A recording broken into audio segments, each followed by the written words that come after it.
all I'm going to say is that we told you so. We called it, we said that Kubo and the Two Strings was going to be amazing, and we've just watched it and it's mind-blowing. It's on the top of our lists of movies this year. For me, it's tying with Quentin Tarantino's Hateful Eight as my favorite film of 2016, and I don't think anything's going to surpass it. It's very difficult for a film to be absolutely perfect, as is the nature of perfection, but I genuinely think, and I think we're in complete agreement on this, Kubo and the Two Strings comes as close to perfection as you could possibly want. So let's get cracking on the review on that positive note. So obviously a big feature of this film is the stop motion animation, which was absolutely divine. Absolutely beautiful. Every texture, every landscape, the dream sequences, all were done with such thought and such care and seamlessly animated, seamlessly put together, and a real treat and feast for the eyes. And just and added so much to the storytelling. What also added, and what I think, as much as we expected the stop motion animation to be the highlight, and as amazing as it wasn't the highlight, which is why I think this film is so good. And part of that is that the cast and the characters were just such an amazing job. Each and every single one of them were endearing, or you engaged with, and you wanted to know their story, you wanted to see where they went to. Kubo especially, Monkey even more so. Charlize did an amazing job with her.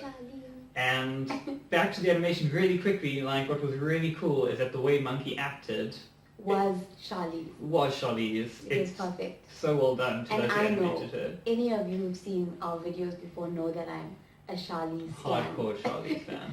So yeah, that was really good. Yeah. And then to top off an amazing cast, to top off beautiful animation. What a good story. What a powerful, powerful story. Yeah. I think that this is definitely what's going to make it stand out more than other animated films. Yeah. They use the characters, they even use music to work together with the visual to create such a strong story that it just leaves you going, wow, you know. It made you feel like a kid, but in that perfect way. Yes. Where you think about your parents and you feel warm, you know. Yeah. It was so, so well done. We did think that a lot of the threads in the story were a bit predictable, but then what was unpredictable was the way they were executed. Yeah. So the use of the visual, firstly, the use of the symbolism, analogies and metaphors to convey those sort of stock standard messages that you get in a family-orientated animated film.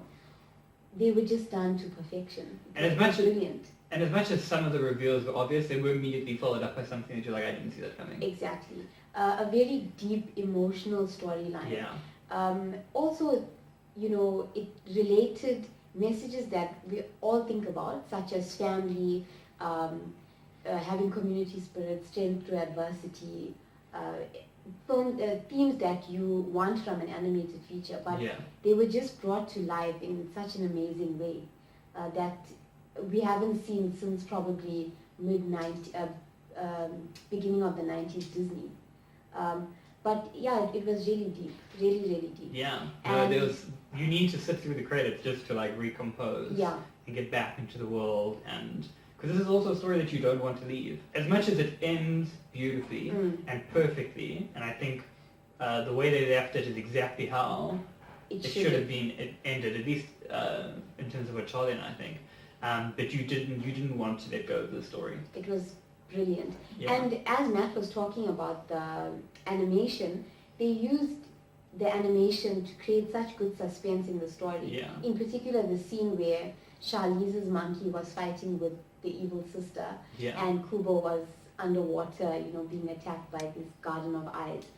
It was so tense. You know, I felt myself cringing because you didn't know what was going to happen next. Really, really good animation and action sequences. And good action sequences. It just felt like a mature film, but yet appealing to your childlike nature in a very heartwarming way. With that said, I really think this film's going to have longevity. Yeah. It's one that I would get my kids to watch. You know, it teaches you so much. The importance of family, the importance of leaving a legacy, which was a big part of it. And memories and their impact and why they're important to hold on to. Exactly, and also community spirit. Yeah. You know, it doesn't always have to be doom and gloom. And a villain is not always villainous. You know, there's hope at some stage. Yeah. And I love how the magic was just taken for granted. It was just accepted. Yeah. You know, we were asked to suspend our belief, but yet it still felt very real. Yeah. So Kubo, wow, what an amazing film. Yeah. Please go and watch it. Whatever age you are, go and see it. It's actually was a life-changing moment in the midst of the Marvel and DC average things being thrown at us. You know, this was really something spectacular. And I'm so glad Charlize and Matthew McConaughey, all the cast is involved in it. Yeah. Because it's not a big studio film. It's more of an independent sort of animation studio. I hope they do more. Yeah, definitely. Well done. Congrats.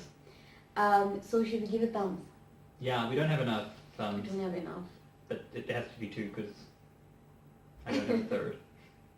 Okay, thank you for watching. Please go and watch Kubo if you get a chance to. It's brilliant. 10 out of 10 from us. Yeah. Yeah. I'm Talia. I'm Matthew. And this has been the critics' review of Kubo and the Two Strings.